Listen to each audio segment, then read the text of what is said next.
Men are too threatened by a successful woman.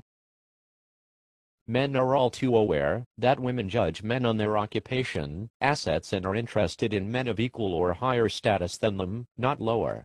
Seems to me that men are being realistic, not intimidated. However, these successful women may consider that the higher up the ladder they go, the less men of same or higher status there are. Conversely, men of high status, by women's standards, have the largest choice of women available. Their only asset is interested in feminine beauty. Men's ego is their most fragile instrument. Women's egos are just as fragile. When men put women up on a pedestal, their egos inflate like a hot air balloon. However, if men are indifferent and make humorous fun of women, they keep coming back for more. Men are so frightened of our rejection that they can't be men. Actually, they are men just protecting themselves. They're just not taking advantage of being indifferent and making humorous fun of you.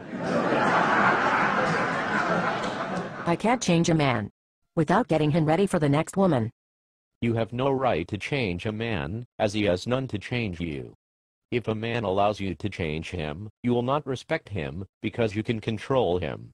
If you cannot change a man, well, maybe you were attracted to his strong sense of individualism in the first place? Oh, and do you think that the next woman wants your wussy change man, after you have chewed him and spat him out? Men want to cohabit with us, but don't want to marry us. Men don't want to make the ultimate commitment to you. Maybe they are not sure you are marriage material. Maybe there is something you could do to change that. Maybe it is not our problem, but yours. Men won't listen. Men do listen, they do not listen, and respond in the way your girlfriends do. We are not women, we are men. If you get a chance to observe 2 or more men interacting with each other, you might learn something. Men can't get in touch with their feelings. Men are very in touch with their feelings. In fact, men do not have to express their feelings all the time to others to validate them. When observing men interacting, you will notice when a man expresses his feelings to another, the respondent will reply with a solution to the problem. That's what negative feelings are to a man, a problem to be solved. Women, well, I'm a man, and I'm not supposed to understand their complexities, but here's a guess. Feelings are drama and entertainment, like a soap opera. They are analyzed and expounded upon, until another dramatic feeling comes along. Unfortunately, if a man expresses his feelings to a woman too much, he will be accused of being a wuss. Damned if you do, damned if you don't.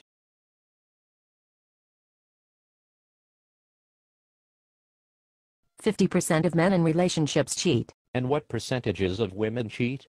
Are there a small group of extremely promiscuous women out there tempting these men, or are you women going to take some of the responsibility for this problem? After he says you're special, I never see him again. What, was this before or after you'd had sex?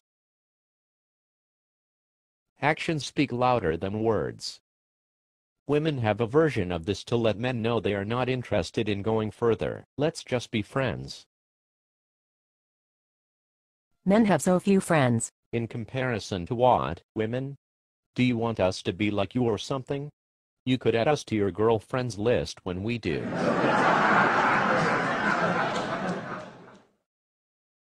Men can't ask for help. Men like a challenge, and will try to do it on their own before getting help, if they need to. Stop trying to negate a positive masculine trait that you occasionally find annoying, when mostly, you love it. Men spend too much time watching sports, even when they say they want more time with their families. What is time with their families anyway? What women want to do? What is too much sports? 3, 2, 1 hour, 30 minutes a day, or the big game on Saturday? How about women watch too much soap operas, Dr. Phil, Oprah, spend too much time on the phone gossiping, etc.? Maybe men watching sports with their sons could be time with family. Maybe men work more hours than women, and so have less time with family. As long as he doesn't annoy you when you are gossiping to your friends on the phone, you could stop nagging him when he is watching sports.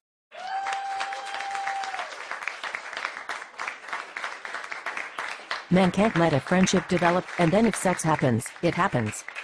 Because men know, if a woman classifies him as a friend, it'll never happen. And I'm explaining female behavior to a woman.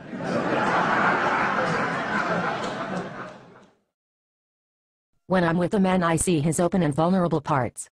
And then when he gets around other men, he closes them off. That is, because you have accepted him as a masculine man, and for your relationship to develop, he shows his softer side to you. Unless he is gay, he has no need to show this to other men. What advantage could he possibly get from showing his vulnerable side to other men? From other men is how he shapes his masculinity, of which you were attracted to in the first place. If he showed his vulnerability to everyone and their dog, he would not be valued as a man, not even by you. Men do on occasion show their vulnerable side to select men they trust, but it is only to fix a problem and find a solution. Otherwise, there is no reason to do so. This is something that you are not privy to, because it is male territory, and frankly, as a woman, is not your concern. Men are so preoccupied with their jobs, even when they're losing contact with their family. Men are the providers, and don't bother with feminist doctrine about equality. If a man does not have an income or assets, he is not valued by society. They are so preoccupied with their jobs because of their family. Men are like little boys underneath. We all have an inner child.